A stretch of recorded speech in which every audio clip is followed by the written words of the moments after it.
What do you have, AirVent, for a less than 312 roof pitch?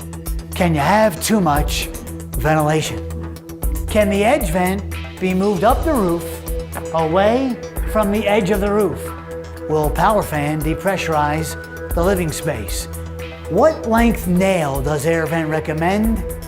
And can I use a nail gun? Will the edge vent leak in an ice dam event? How's a whole house fan interact with the attic ventilation system as we've been describing it so far today? Why the internal weather filter? Will a snow-covered ridge vent still perform? Can I put the edge vent at the intersection of a flat roof and a pitched roof? Why not just seal the attic, don't vent?